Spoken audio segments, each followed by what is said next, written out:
Phone tapping కేసులో విచారణ ముమ్మరం చేసింది సిట్. ఇందులో భాగంగా ఇవాళ కేంద్ర హోంశాఖ సహాయ మంత్రి బండి సంజయ్ సిట్ ఎదుట హాజరు కానున్నారు.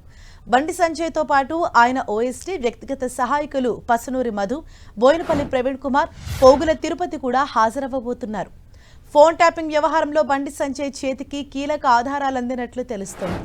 దీంతో ఆయన సిట్ ఎదుట హాజరై ఆధారాలు అందించనున్నట్లు తెలుస్తోంది. బండి సంజయ్ స్టేట్మెంట్ను రికార్డ్ చేయనుంది సిట్. మధ్యాహ్నం 12 గంటలకు సిట్ ఎదుట హాజరు కానున్నారు బండి సంజయ్. బండి సంజయ్ సిట్కు ఇచ్చే ఆధారాలపై నిన్న కసరత్తు చేసినట్టు తెలుస్తోంది.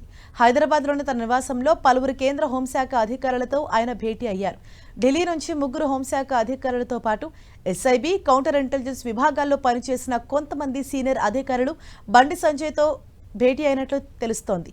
తెలుగు రాష్ట్రాలకు చెందిన అధికారులు కూడా ఇందులో ఉన్నట్లు తెలుస్తోంది.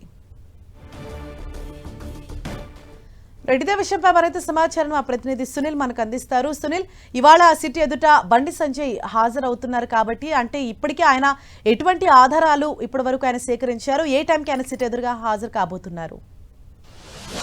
తెలంగాణ రాష్ట్రంలో తీవ్ర దుమారం రేపుతున్నటువంటి ఫోన్ ట్యాపింగ్ కేసులో ఈరోజు కీలక పరిణామం చోటు చేసుకునే అవకాశం ఉంది. ఇప్పటికే చాలామంది సాక్షులను విచారించారు, వారి యొక్క స్టేట్మెంట్ నమోదు చేస్తున్నారు. ఇక మొదటి నుంచి కూడా ఎన్నికల సమయంలో నా ఫోన్ కూడా ట్యాప్ చేశారంటూ కూడా ఇప్పుడు కేంద్ర మంత్రి, అప్పుడు బీజేపీ రాష్ట్ర అధ్యక్షుడిగా పనిచేసినటువంటి బండి సంజయ్ ఈరోజు సిట్ విచారణకు హాజరు కావాలి, సాక్షిగా తన వాంగ్మూలం ఇవ్వాలంటూ కూడా ఇప్పటికే సిట్ అధికారులు నోటీసులు బండి సంజయ్కి ఇవ్వడం జరిగింది. ఈ నేపథ్యంలోనే పార్లమెంట్ సమావేశాల నేపథ్యంలో గతంలో హాజరు కాలేకపోతున్నట్టు కూడా ఈరోజు హాజరవుతున్నట్టు కూడా బండి సంజయ్ సిట్ అధికారులకు సమాచారం ఇవ్వడంతో ఈరోజు బండి సంజయ్తో పాటు తన పిఏ, తన ఓఎస్డీని కూడా ఈరోజు పోలీసులు సాక్షిగా వాంగ్మూలం సేకరించే అవకాశం ఉంది. ఎందుకంటే దిల్కుషా గెస్ట్ హౌస్లో మధ్యాహ్నం 12 గంటల ప్రాంతంలో అటు ఖైరతాబాద్ హనుమాన్ టెంపుల్లో పూజలు నిర్వహించిన తర్వాత డైరెక్ట్గా అంటే పాదయాత్ర ద్వారా డైరెక్ట్గా దిల్సుఖ్ గెస్ట్ హౌస్కి బండి సంజయ్ చేరుకునే అవకాశం ఉంది. అక్కడ ఈరోజు స్టేట్మెంట్ అంటే అతని దగ్గర ఉన్న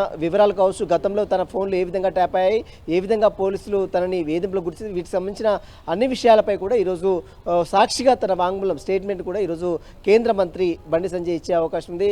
ప్రస్తుతం ఇదే కేసులో మొదటి నుంచి కూడా అటు టీపీసీ అధ్యక్షులుగా ఉన్నటువంటి మహేష్ కుమార్ గౌడ్ కావచ్చు, ఎంపీ ఈటల రాజేందర్ కావచ్చు, అదేవిధంగా చాలామంది ఎంపీలు కావచ్చు, అదే కొంతమంది రాజకీయ నాయకులు, అప్పట్లో ప్రతిపక్ష నేతలుగా ఉన్నటువంటి కాంగ్రెస్ నేతలని కూడా ఫోన్ ట్యాప్ అయ్యాయని కూడా తన సాక్షిగా వాంగ్మూలం సేకరించారు. ఇక ఈరోజు బండి సంజయ్ సాక్షి వచ్చి తన వాంగ్మూలం ఇచ్చిన తర్వాత పోలీసులు దీనిపై పూర్తిగా చాలామంది అంటే మొదటి నుంచి బండి సంజయ్ నుంచి స్టేట్మెంట్ తీసుకోవాలని ఎప్పటి నుంచో పోలీసులు ఆలోచిస్తున్న నేపథ్యంలో ఇప్పుడు బండి సంజయ్కి అంటే బిజీ షెడ్యూల్ ఉండడం వల్ల ఈరోజు విచారణకు ఖచ్చితంగా వస్తానని చెప్పడం, ఆ తర్వాత ఈరోజు అతని సాక్షిగా తన వాంగ్మూలం ఇస్తానని చెప్పడంతో దిల్సుఖ్ గెస్ట్ హౌస్ రాజ్భవన్ పక్కన ఉన్నటువంటి ఈ గెస్ట్ హౌస్లో అతన్ని పూర్తిగా పోలీసులు విచారించి అతని యొక్క వాంగ్మూలం కూడా సేకరించే అవకాశం ఉంది.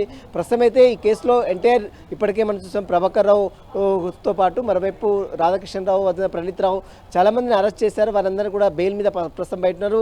వారి స్టేట్మెంట్ కూడా నమోదు చేసుకుని ఇప్పటికే సుప్రీంకోర్టులో సైతం కేసు పెండింగ్లో ఉంది. ఇక ఈరోజు విచారణకు వచ్చే సమయంలో నిన్న ఉన్నతాధికారులతో అటు సెంట్రల్ బ్యూరో అధికారులతో పాటు మరోవైపు స్టేట్లో ఉన్నటువంటి కొంతమంది ఇంటెలిజెన్స్ అధికారులతో కూడా బండి సంజయ్ భేటీ కావడం జరిగింది.